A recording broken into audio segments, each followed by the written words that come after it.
Welcome back ناظرین. اچھا GT صاحب، میں ایک پوائنٹ آپ سے جاننا چاہ رہا ہوں کہ ہم یہ دیکھتے ہیں کہ چائنیز پریمیئر کے اور پرائم منسٹر کے آنے سے پہلے سی اے اے کے جو ہیڈ ہیں یہاں پر اسلام آباد میں تھے، ان کے خلاف ایک ایف آئی آر کا اندراج ہوا اور پھر وہ ملک سے واپس چلے گئے. سیکورٹی تھریٹ تھا. آپ کیا یہ نہیں سمجھتے کہ یہ تمام جو تھا پری پلانڈ ہوا؟ پاکستان کی اسٹیبلشمنٹ جو ہے وہ ایک کوئی نیا پالیسی پہ گامزن ہو گئی ہے اچانک، اور امریکن انفلوئنس سی آئی کی صورت میں ہو، بلیک واٹر کی صورت میں پاکستان میں ہو، یا ایگزی ہو، یا کوئی اور ایجنسیاں جو پاکستان میں انوالو ہوئی ہیں اس وقت، وہ اب پاکستان کی اسٹیبلشمنٹ یہ سوچ رہی ہے کہ انہیں یہاں سے جانا چاہیے، کیونکہ پاکستان ایک ایسا ملک ہے جہاں ایک عام ایف آئی آر جو ہے، ایک عام آدمی جو ہے چوری کی ایف آئی آر درج نہیں کروا سکتا، موبائل چوری کی. تو ایسے میں سی آئی اے کے ہیڈ کے اوپر ایف آئی آر کا اندراج ہو جانا، پھر ان کا تھریٹ کو فیل کرتے ہوئے واپس چلے جانا، یہ کوئی لنک کرتی ہیں آپس میں چیزیں؟ پہلی بات تو میں یہاں آپ سے مزید کلیریفائی کروں گا کہ نہ صرف اسٹیبلشمنٹ، میں سمجھتا ہوں ہماری سیاسی قیادت بھی دل میں سمجھتی ہے، اور ہماری پاکستانی عوام بھی یہ سمجھتے ہیں کہ 10 سال جنگ ہو گئی ہے، انف از انف، بہت زیادہ ہم نے امریکن پریشر کو لے لیا، اب کھڑے ہو کے ان کی آنکھوں میں آنکھیں ڈال کے بات کرنی چاہیے.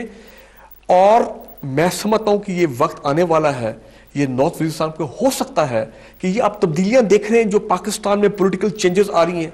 میں محسوس کرتا ہوں کہ آنے والے دنوں میں ہو سکتا ہے کہ پاکستان کی ایک بڑی سیاسی قیادت کا ایک بڑا حصہ وہ یہ نارتھ وزیرستان کے آپریشن کو شاید سپورٹ ہی نہ کریں.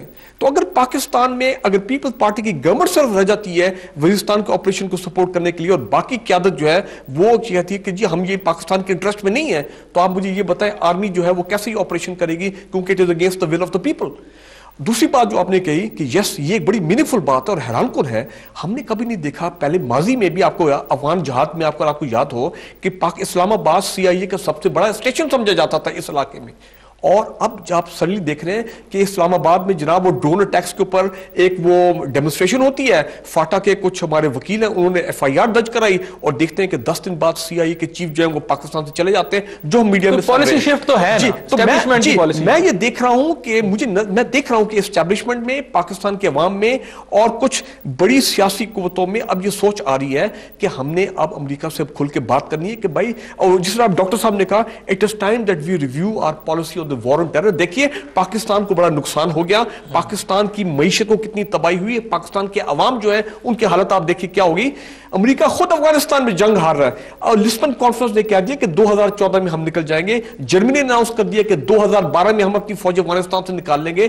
تو پاکستان لیکن وہ بڑے گریجولی چل رہے ہیں نا. جی لیکن بات یہ ہے کہ ہمیں ان کی اتنی ضرورت ہے جن کو ان کو ہماری ضرورت ہے، کیونکہ اگر پاکستان نے اپنا ذرا ہاتھ اٹھا لیا کوآپریشن پہ تو امریکہ کے ساتھ افغانستان میں حالات بہت خراب ہو جائیں گے. رائٹ بریٹ صاحب، میں ڈاکٹر صاحب کی طرف چلتا ہوں. ڈاکٹر صاحب، ایک ہم نے یہ بات دیکھی، آپ نے بات کی کہ پاکستان کی عوام ان سے محبت کرتی ہے، آپ نے تھوڑی دیر پہلے کہا چائنیز بھی محبت کرتے ہیں، لیکن ہم یہ دیکھتے ہیں کہ حکومتی سطح پر تو یہ تبادلے ہوتے رہتے ہیں، ہمارے ڈیلیگیشن ادھر جاتے ہیں ان کے ادھر، لیکن عوامی سطح پر یعنی بھٹو صاحب کے دور میں شاید کچھ ہوا ہو یا اس کے بعد کچھ ڈیلیگیشن آئے ہو، لیکن آج کے پچھلے ہم 10-15 سال میں دیکھتے ہیں جو عوامی سطح پر یہاں کے وفود وہاں جاتے، یہاں کے جرنلسٹ وہاں جاتے، یہاں کے عوامی نمائندے وہاں جاتے، وہاں کے یہاں آتے، تاکہ یہ محبت کا جو ایک بانڈ ہے مزید اسٹرانگ ہوتا، وہ ہمیں نظر نہیں آتا.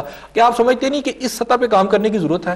احسن صاحب دیکھیں نا، جو ہمارے اپنے مسائل ہیں وہ تو ہم نے خود حل کرنے ہیں. ہم چینی کی عادت سے کیا توقع کریں کہ وہ آ کر چینی کی عادت جو ہے ہمارے چینی کا مسئلہ حل کرے؟ اب یہ تو نہیں ہو سکتا نا کہ وہ ہماری چینی یعنی شوگر کا مسئلہ حل کرے.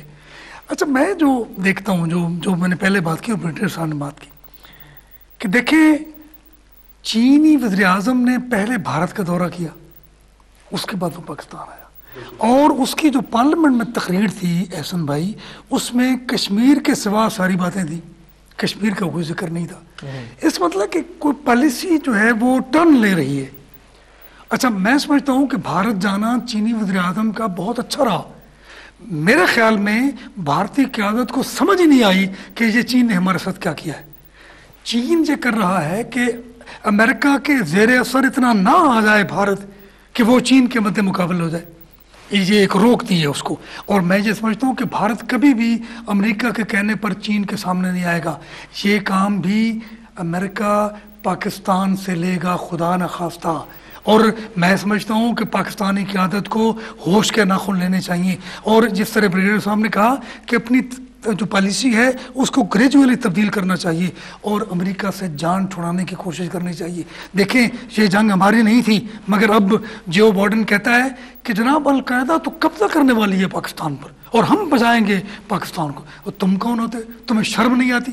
ہم تمہاری جنگ لڑ رہے ہیں اور تم اس طرح کی بات. یار ہم 7ویں 8ویں قوت ہیں, ہمیں ان کی کیا ضرورت ہے؟ جناب القاعدہ نام بھی امریکہ کا دے ہوا ہے. القاعدہ وہ نام ہے جو افغان مجاہدین کے دفاتر کے لیے. ڈاکٹر صاحب مجھے ایک مزید آپ سے میں تھوڑی سی وضاحت چاہوں گا. ہم یہ دیکھتے ہیں کہ جو چین ہے اس وقت, وہ جب بھارت کے آپ کی بات سے ہی بات میں کروں گا, انڈیا گیا تو چائنا اس وقت رشیا سے بڑے اچھے ریلیشن رکھتا ہے. ہم دیکھتے ہیں ایک دور تھا جب چائنا اور امریکہ کے اندر بہت زیادہ تفاوت تھا, بہت زیادہ ایک ڈفرنس تھا, تو پاکستان نے ایک رول پلے کیا تھا ان کو قریب لانے میں. آج چائنا ایک بہت بڑا ٹریڈ پارٹنر ہے امریکہ کے ساتھ. کیا آپ نہیں سمجھتے کہ چائنا کا جو انڈیا جانا ہے اور پاکستان آنا ہے, کہ چائنا فیوچر میں کوئی ایسا رول پلے کرتا ہے کہ انڈیا پاکستان کے جو ریلیشن ہے جو خراب ہے اس وقت, کشمیر کا ایشو ہے, اس کو ٹھیک کرنے میں رول پلے کر سکتا ہے؟ اچھی بات ہے. دیکھیں نا, یعنی چین جو ہے وہ تو ثالث بننے کے لیے بھی بیقرار تھا, اس کو بھارت نہیں مانتا. میں سمجھتا ہوں کہ امریکہ نے اس اور یورپ نے اس مسئلے کو بگاڑا ہے. اس مسئلے کو اگر کوئی ثالثی کے بنیاد پر ٹھیک کر سکتا ہے تو وہ صرف چین ہے, مگر چین کو بھی اجازت نہیں مل رہی ہے. دیکھیں یہ جو میں بات کر رہا ہوں, یہ بات میرے خیال آخری شاید بات ہو جو میرے ذہن میں ہے, میرا یہ خواب ہے, اور میں تو ویسے بھی خوابوں میں رہنے والا آدمی ہوں. میں سمجھتا ہوں کہ جب تک اس خطے کے تمام ممالک مل کر ایک بلاک نہیں بنائیں گے جس کو مشرقی بلاک کہا جائے گا, اس وقت تک یہ مغربی بلاک کا اور امریکی قوت کا, امریکی شاونزم کا مقابلہ نہیں کر سکتے. روس کا آپ نے نام لیا, بہت اچھا ایک پوائنٹ تھا. روس, بھارت, چین, پاکستان, افغانستان, ایران اور ترکی تک میں سمجھتا ہوں کہ یہ لوگ مل جائیں اور ایک ایسا بلاک بنے جو ایک بہت بڑی قوت ہو, اور اس سے یعنی جو ڈر جائے گا مغرب کی طرف, امریکہ کی طرف, اس کا اندازہ نہیں. اس ریجن کے اندر وہ اپنے مفادات کا تحفظ پھر ہم کر سکتے ہیں اسی صورت میں. یہ ہونا چاہیے. ٹھیک. اور میں سمجھتا ہوں جس طرح انہوں نے کہا کہ چینی وزیر اعظم کا دورہ بڑا ٹائمنگلی تھا, تو ممکن ہے کہ چینی وزیر اعظم کے ذہن میں یا چینی قیادت کے ذہن میں ایسی کوئی بات ہو, اور یہ بات ان کے ذہنوں میں ہونی چاہیے, کیونکہ اس کے بغیر کبھی بھی امریکن انفلوئنس جو ہے وہ اس خطے میں نہیں کم کیا جا سکتا. اس خطے میں کم اس وقت کیا جا سکتا ہے کہ چین اور روس کہیں. روس اگر یہ بات کہے تو میں سمجھتا ہوں کہ امریکہ کی جرت نہیں ہے کہ وہ کوئی ایسی بات کر سکے. یہ بلاک بننا چاہیے اور چین کو اس کا انیشیٹو لینا چاہیے. پھر ثمرات عام لوگوں تک بھی پہنچیں گے. پھر ہماری جو سیاسی قیادت ہے وہ بھی غیرت کرے گی اور قومی قیادت کرے گی, قومی مفادات کی بنیاد پر پالیسیز بنائے گی. اور جب یہ ہوگا تو وہ جو سوال بار بار کر رہے ہیں, جن کے اندر آپ کی خواہش بھی چھپی ہوئی ہے کہ عوام تک ثمرات جانے چاہیے, تو ہمارا عوام تک بھی ثمرات جائیں گے. اچھا ڈاکٹر صاحب, تھینک یو. بریگیڈ صاحب مجھے یہ بتائیں, ڈاکٹر صاحب نے ایک بات کی نشاندہی کہ ایک بلاک بنانا چاہیے اس ملک کے جو اس ریجن کے جو ممالک ہیں ان کے مفاد میں. یہ امریکہ کا جو ہیجمنی ہے اس کو کنٹرول کرنے کے لیے, اجارہ داری کو روکنے کے لیے یہ بہت ضروری ہے. میں یہ جاننا چاہوں گا کہ پاکستان کبھی پورا کا پورا امریکہ کی گود میں بیٹھ جاتا ہے یا پھر پورا کا پورا چائنا کی گود میں بیٹھ جاتا ہے, یا کیا یہ پاکستان کے مفاد میں ہے کہ جتنی ٹریڈ ہے وہ سب کی سب پھر جھولی میں ڈال دے چائنا کی, تمام مفادات کا تحفظ کا چائنا کے ساتھ مل کے ہوگا. کبھی آپ امریکہ کے ساتھ مل جاتے ہیں, کبھی چائنا کے ساتھ مل جاتے ہیں.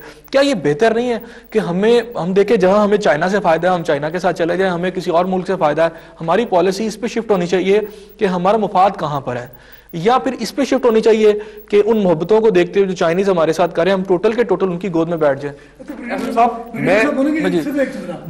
میں سمجھتا ہوں کہ چین کے سپرد کر دینا جو ہے اپنے آپ کو وہ مفید ہے امریکہ کے. میں یہی پوائنٹ سے جانا ہے, وہ کہتے ہیں جی اس کو سپرد کر دیا جائے, یعنی انڈیپینڈنٹ ہماری پالیسی یا تو پیسہ کے تابع ہو یا پھر چائنا کے تابع ہو. میری سوچ یہ ہے